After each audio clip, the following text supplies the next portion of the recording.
A quick new idea, daily, from the world's greatest TEDx talks. I'm your host, Atossa Leoni, and this is TEDx Shorts.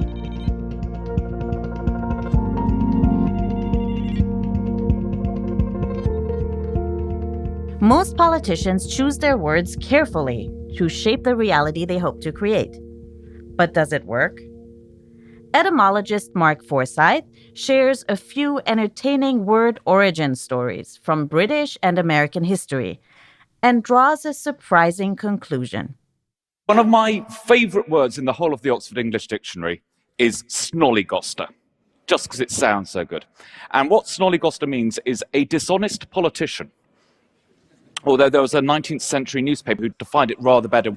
A snollygoster is a fellow who seeks office regardless of party, platform or principle, and who, when he wins, gets there by the sheer force of monumental talknophical assumpnacy. Now, I've no idea what talknophical is. It's something to do with words, I assume, but it's very important that words are at the centre of politics, and all politicians know they have to try and control language. But to really show you how words and politics interact, I want to take you back to the United States of America just after they'd achieved independence. And they had to face the question of what to call George Washington, their leader. They didn't know. What do you call the leader of a Republican country? And this was debated in Congress for ages and ages, and there were all sorts of suggestions on the table which might have made it. I mean, some people wanted him to be called Chief Magistrate Washington, and other people, His Highness George Washington, and other people, Protector of the Liberties of the People of the United States of America, Washington. Not that catchy. Some people just wanted to call him King. They thought it was tried and tested, and they weren't even being monarchical there. They had the idea that you could be elected king for a fixed term. And, could have worked. And everybody got insanely bored, actually, because this debate went on for 3 weeks. And the reason for the delay and the boredom was that the House of Representatives were against the Senate. The House of Representatives didn't want Washington to get drunk on power. They didn't want to call him king in case that gave him ideas or his successor ideas. So they wanted to give him the humblest, meagerest, most pathetic title they could think of. And that title was President. President. They didn't invent the title. I mean, it existed before, but it just meant somebody who presides over a meeting. It was like the foreman of the jury, and it didn't have much more grandeur than the term foreman or overseer. There were occasional presidents of little colonial councils and bits of government, but it was really a nothing title. And that's why the Senate objected to it. They said, that's ridiculous. You can't call him president. This guy has to go and sign treaties and meet foreign dignitaries. And who's going to take him seriously if he's got a silly little title like President of the United States of America? And after 3 weeks of debate, in the end, the Senate did not cave in. Instead, they agreed to use the title President for now. But they also wanted it absolutely set down that they didn't agree with it.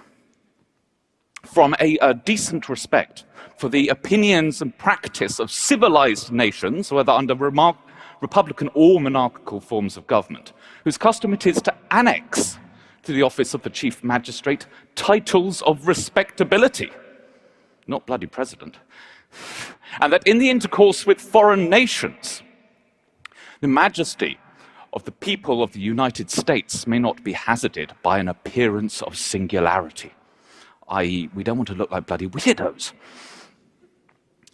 Now, you can learn 3 interesting things from this. First of all, and this is my favorite, is that so far as I've ever been able to find out, the Senate has never formally endorsed the title of president. Second thing you can learn is that when a government says that this is a temporary measure, you can still be waiting 223 years later.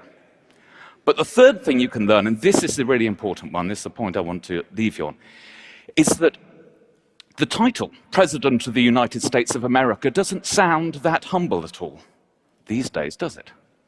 Something to do with the slightly over 5,000 nuclear warheads he has at his disposal, and the largest economy in the world, and a fleet of drones, and all that sort of stuff.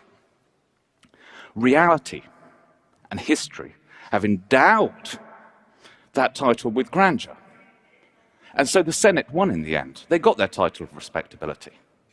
And also the Senate's other worry, the appearance of singularity. Well, it was a singularity back then. But now, do you know how many nations have a president? 147. All because they want to sound like the guy who's got the 5,000 nuclear warheads, etc.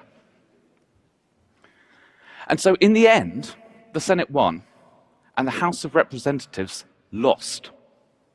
Because nobody's going to feel that humble when they're told that they are now the President of the United States of America. And that's the important lesson I think you can take away, and the one I want to leave you with.